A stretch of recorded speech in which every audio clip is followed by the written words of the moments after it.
Hey guys, how are ya? In today's video I wanted to talk to you guys about something that has been bothering me ever since I first dove into Halo's extended lore. My first foray into the Halo universe was in 2001 with Combat Evolved. The overarching narrative of an ancient and powerful civilization was something I quickly began to enjoy. Here I was, fighting the Covenant in the darkened metal halls of a race far superior to any and all that were now in the ring. Though Combat Evolved dropped me right into a story with an established history and obvious themes, it still managed to hold my interest as I stepped through the cavernous inner spaces built by the Forerunners. This giant, inhabitable ring world was created by a species far more intelligent and successful than any of the aliens I was mowing down with my MA-5B. Why did they build this place? Why did the Covenant trust them so much when there are none of them left to tell the tales? But then the story takes a crazy turn. The Flood are introduced, a parasitical species grossly understated as space zombies, if you will. You soon meet the Monitor, left behind by the Forerunners to guard the ring, and his name is 343 Guilty Spark. He consistently speaks to you as though he has known you for a very long time. Guilty Spark has apparently been awaiting a reclaimer, as he calls you, for quite some time. He explains that the ring world will kill the Flood whenever activated with the Index. After assisting Guilty Spark in getting the Index, you make it back to Cortana, and she is quite mad. Odd. That wasn't supposed to happen. Oh, really? Cortana. I've spent the last 12 hours cooped up in here watching you toady about, helping that thing get set to slit our throats. Hold on now. He's a friend. She explains that the ring kills the Flood by starving them to death, after killing all sentient life, including humans. The Monitor is confused, as he believes you already knew this. He seems to think you know a lot more than you really do, and then he delivers a speech clearing up some confusion, while simultaneously adding more. Is it true? More or less. Technically, this installation's pulse has a maximum effective radius of 25,000 light years. But once the others follow suit, this galaxy will be quite devoid of life. Or at least any life with sufficient biomass to sustain the Flood. But you already knew that. I mean, how couldn't you? Left out that little detail, did he? We have followed outbreak containment procedure to the letter. You were with me each step of the way as we managed this crisis. Chief, I'm picking up movement. Why would you hesitate to do what you've already done? We need to go, right now. Last time you asked me, if it were my choice, would I do it? Having had considerable time to ponder your query, my answer has not changed. There is no choice. We must activate the ring.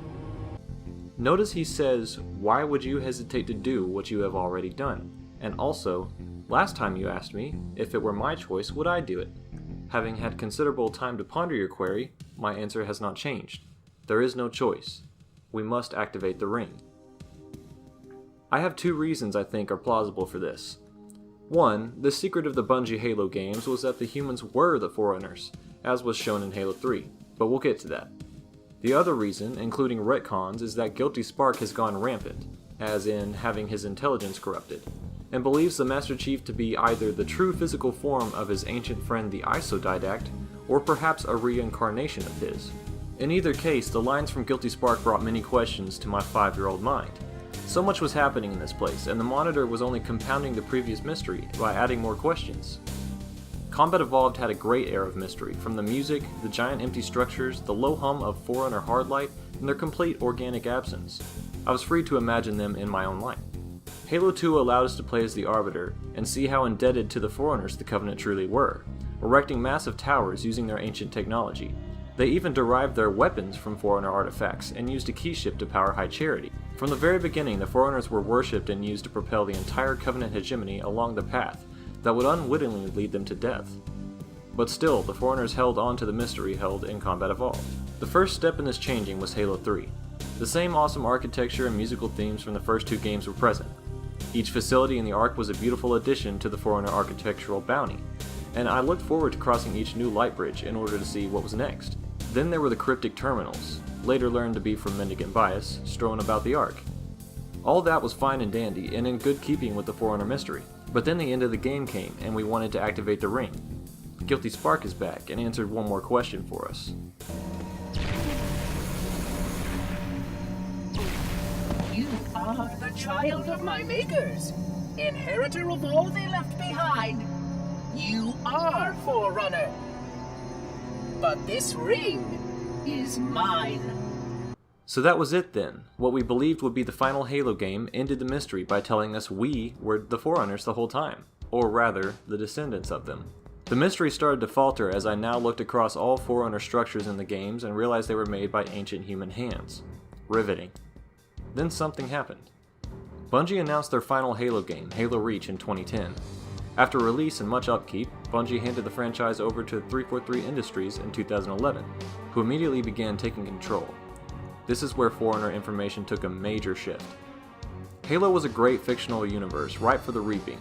Books, toys, clothing, etc. had all been made for years prior to the transfer, but all had more or less focused on very human aspects of the series. That was, however, before 343 decided that Forerunners were their own species. Soon after the franchise transfer, Halo 4 was announced and slated for release in late 2012. This was a direct continuation from the Halo 3 Legendary ending, and had John tumbling in the forward unto dawn toward a giant Forerunner planet. This game's story would raise entirely new questions, while also completely killing the mystery of almost all others I'd had about the Halo universe. Now don't get me wrong, I love the extended lore, quite obviously, but I must admit most of the mystery that originally caught my attention is now gone. We'll get to Halo 4's story in a moment. Before the game released in 2012, novelist Greg Bear produced 2 novels in his Forerunner book series. These novels brought our first look into Forerunner lives. But wait, the story says that Forerunners are not the same as humans. So what's the truth? Does this invalidate the scenes we saw earlier in Halo 1 and 3? As this was such a sudden change, it spun many fans on their heels and completely confused casual fans. I understand why the change happened. If 343 Industries had not changed it, we'd know that the Forerunners were ancient humans, and the story for Halo 4 would have been extremely limited in terms of what newness it could bring. So with the 2 novels surrounding Forerunner lore, 343 went all in with it. Though it all came easily enough for me to understand, my friends who were casual fans were quite confused with the series past Halo 4's events. Who's the Didact? I thought we were the Forerunners. Didn't they all die? It was an odd time to be a Halo fan, and though I understand why they made all the changes, seeing the Didact in the flesh really disillusioned me to the curiosity once afforded by mentioning the word Forerunner. Apart from just including the Didact and the Librarian in Halo 4, they also explained the human and Forerunner war in the wake of the Flood. This erased any personal imagination on how the war occurred before the rings were first fired. Great. It wasn't as if the books didn't already tell the story, but actually seeing it in color, in visual, really just beat the dead horse. But I didn't want to know everything. And don't get me started on the Prometheans. They were neat additions, but once made into the standard enemy, they quickly became tiresome to deal with, and eventually became synonymous with Forerunners themselves and common misunderstandings within the Halo community. When people hear Forerunner, they now immediately think of Halo 4 and robots. The mystery is dead. But wait, is that hope on the horizon? With the tragedy that was Halo 5's story, many left the fandom and I was close to doing the same. Halo's story was dry, and fans like myself just went back to the original games on the Master Chief Collection to relive the good times. But 343 began listening, and I mean really listening. Black undersuits, old art style, classic music, Marines, and even the shield sound. Then, the newest trailer. We are no longer dominating every threat in the galaxy, and we're years ahead of the last story, allowing for some mystery to settle in. What kicked our asses? What is waiting for us on the ring's surface? What were the RPG elements mentioned by the devs? Please tell me. For the first time in a long while, I finally have questions again. Don't get me wrong, I love reading the books, playing all the games, and enjoying the franchise in general. But mystery has always been the most alluring part of Halo's story for me. Luckily for those like myself, I believe Halo is bringing back some of the classic mystery of Combat Evolved with Infinite. 343, please don't fail us. Hey guys, thanks for watching. This one took quite a bit of work, so I hope you enjoyed it. If you did, feel free to like and subscribe, it helps the channel out a ton. I also started streaming multiplayer and legendary campaign challenges on Twitch, link in the description. That's all I got for today, see you guys later.